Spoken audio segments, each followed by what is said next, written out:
Even the Shanghai exchange is running tight. You look at Comex, I looked at it yesterday, you could argue they're under visible delivery pressure. Their registered stocks in silver right now, as of yesterday, were 81.2 million ounces. That's roughly 16,250 contracts, 5,000 ounces apiece. But the open interest right now for the month of March is 112,700 contracts. So you're about 9 to 10 times the amount of paper as there are bars standing behind it. March deliveries have already reached about 6,615 contracts. That's about 33,100,000 ounces. This doesn't prove a Comex failure, but it does show a much thinner registered cushion than, all the headline open interest might suggest. This is the same thing we've seen forever. Let's look at February for a moment. We always talked about less than 1% of contracts stood for delivery. Nearly all of them stood for delivery in February. In fact, 160% of the February delivery, or of what the February delivery could explain, left Comex. Now, the numbers are a little bit, probably slightly off because I didn't see the last settlement day, but a day before February went off the board, about 23, 24, 25 million ounces had stood for delivery. That means coming in from somewhere instead of cash settling, instead of rolling forward to probably the March contract or even May, they stood for delivery. So it was one of the smaller delivery months, actually, and it isn't the primary delivery month as January and March are, but it was nonetheless a robust non-delivery month of about 25 million ounces delivered. But 38 million ounces left Comex. So that's 160% of what was delivered actually left the building. Now ask yourself this question. If a mint box of Silver Eagles is 42 pounds, 500 ounces, who's taking possession of nearly 39 million ounces? Where is it going? Who's running logistics, insurance, the armada of trucks needed to pick it up, and where is it going? Is this the Exchange Stabilization Fund on behalf of the U.S. government, which could, if it were for national security, keep it quiet, need no congressional approval? I mean, I don't know. Could it be? Isn't silver just recently classified critical for national security, strategic? Yeah. So I would say that we are very close to, in both gold and silver, that moment where demand outpaces available supply. Andy says Comex silver registered is 81 million ounces with 112,000 contracts open. 9 times paper, February saw 23 million delivered, but 38 million left. 15 million vanished. GLD had largest outflow ever, but big money is pulling physical. Shanghai 90% drained, private credit cracking, BlackRock and Blackstone gating withdrawals. Trust eroding, system breaking, physical doesn't gate you. Insiders moving metal, media silent. One of the things I wanted to talk about was what happened in GLD last week. Now, it's always, as the media does a great job of, then again, framing it in a crappy light, because $4.2 billion worth of gold left last week out of the GLD account. In other words, in a single week, at all-time high prices, GLD recorded the largest single weekly outflow in its 20-year history, okay? So someone is selling the ETF, right? That's what they want us to think. That they want us to believe that, people are repositioning. But I look at it differently. I look at it as big interests in the U.S. do not want to telegraph their physical demand by bidding loudly in the open spot market, the market that we're talking about, Comex, right? Because they can source GLD shares. The big money would be the authorized participants. They can source these GLD shares or create them and then redeem the baskets, which is 100,000 shares minimum, through their authorized participant channels. They can receive London good delivery bars through the custodial system. In other words, what I'm saying is that this is a lot deeper than people think. And I think that, look, only the authorized participants can redeem the baskets, and they are 100,000 shares minimum each. The fact that they can create and redeem shares in physical metal matters, because these large outflows are looked at by the mainstream media as lack of demand, when in reality, as far as I'm concerned, it shows that trust is eroding within the system. And to me, it's that major institutions are sourcing shares and redeeming baskets and pulling bullion out of the ETF inventory without needing a loud public gold shortage headline. It's a big deal. So yeah, whether we see metal coming off of the exchanges or being siphoned out of GLD and SLD by the authorized participants, it's real. It truly is real. And the media does a horrible job of framing that. And I think by the time they do recognize it, it's that little by little, then bang, all at once, then they'll report on it.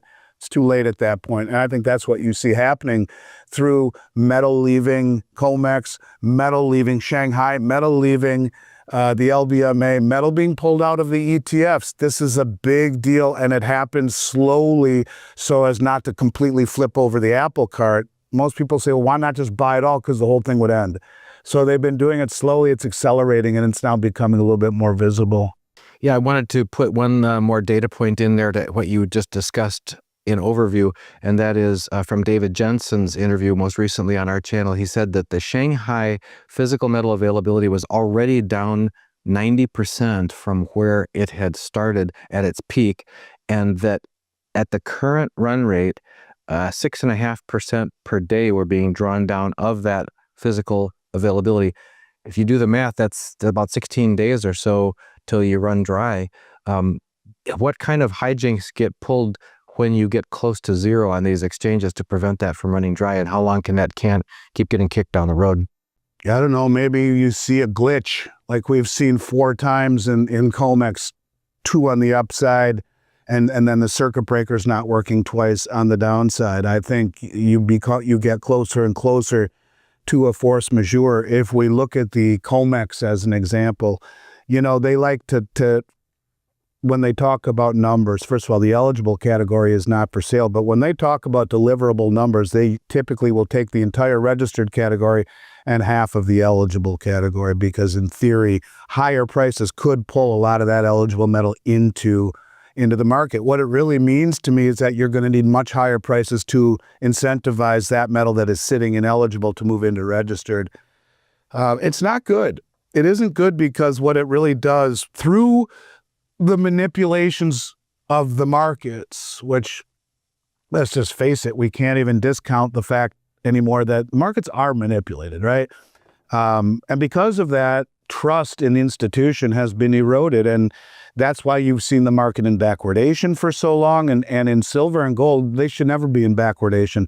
They should be in contango, where the spot is worth less than the futures, because the future takes into account storage and the cost of money. Interest costs money to store it, costs money to leave it out there. And the fact that it isn't really is a very big hint to the fact that trust is eroding. When you have a system done, again, that's completely based on trust, as this entire Western edifice is, when the trust starts to crumble and you start to see the big money stand for delivery, and not just stand for delivery, but leave the ecosystem, it should be a major wake-up call to everybody. And I think it doesn't portray for an orderly market when the biggest money on the planet is standing for delivery and moving it out in amounts like we are seeing, where you're talking literally a procession of semi-trucks leaving the safety of the Comex ecosystem, the liquidity of the ecosystem. Now, we would rather pull it out. And let's just say one other thing. When those 1,000-ounce bars are stacked in the semis and gone, the minute they're loaded onto the semi-truck, it is outside of the Comex ecosystem. To resubmit it would be a huge cost and a massive time drag, as that they would need to be reassayed and resubmitted into the Comex ecosystem. So they're never coming back. Where are they going? Who's taking them? What's being done with them?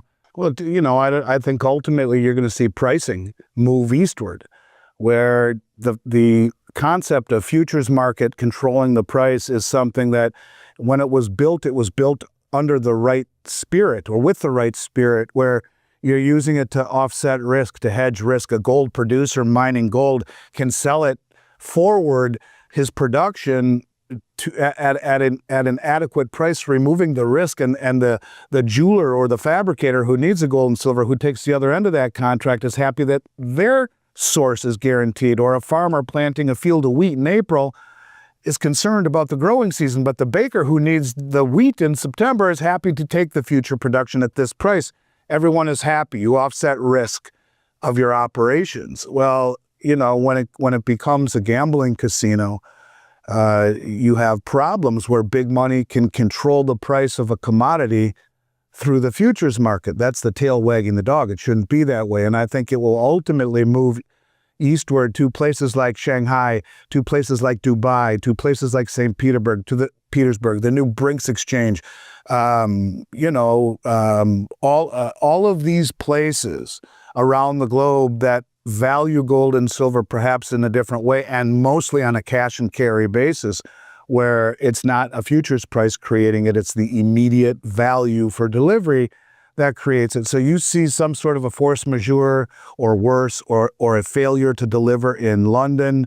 And remember, London has no exchange. It's an over-the-counter. It's mano a mano, kind of like eBay, except without the eBay in there in the intermediary to make things right if they go wrong. With Comex, they'll just issue a cash settlement before it gets to that, which is the admission of failure to deliver. And that's when things began to accelerate. So I have always felt that price setting was a privilege that we squandered and we disrespected, and ultimately is being used against us right now by the rest of the world, using the stupid prices that we create through suppression. Yeah, well, that's true. That's why they say there's no bull market like a metals bull market. The higher the price goes, the more freaked out you get.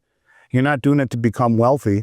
You're doing it because as the price goes higher, you're not selling it because you're greedy. You're selling it because I'm not going back into paper. I'm not going back into dollars. And everything that I thought that I learned from Dunnigan and others is right. And I've been told I was an idiot forever for owning this stuff. And now look at it and I'm right. And it's not about making money. This is what people would think. It's about I'm scared to go anywhere else. And that's why there are no bull markets like gold bull markets, or metals bull markets, because the higher the price goes and the scarier the world gets, reinforces the thought you had to buy it in the first place. Therefore, you're not going back into dollars, and you're not doing it to get wealthy. You're doing it to get out of the way of the steamroller that's coming down your way. And yes, we've talked about what the chief investment officer of Morgan Stanley said: sell half your bonds, by 20% of your assets in gold. You have Michael Hartnett from Bank of America put 25% of it in. Jeffrey Gundlach, the bond king, 25% is not overweight. You've got all of these analysts speaking at the highest of levels, telling people that 25% of your assets in gold and silver is not out of line. And when you realize it represents 1% or less, to your point, yeah, just a small fraction of it comes in. And then you see things like what we see here in Florida, where the legislature it's passed the House and the Senate now, where, they're calling American Eagles legal tender for all debts, public and private. And they will issue a state-sponsored vaulting system, like in Texas, to put your metal into, and have an app that allows you with no sales tax to purchase stuff in the state. And so, but the point of it is that these are the things that will wake up the constituents of these states. You throw into it war and the cost of war, and which will mean more debt issuance, more monetization, more printing, more inflation. I think there will be an awakening by people that you buy gold and silver not to become wealthy, but because it is wealthy, that the most well-informed traders in the globe, first the central banks for the last several years, and now whoever the heck's doing it here at home, to the tune of billions every single month.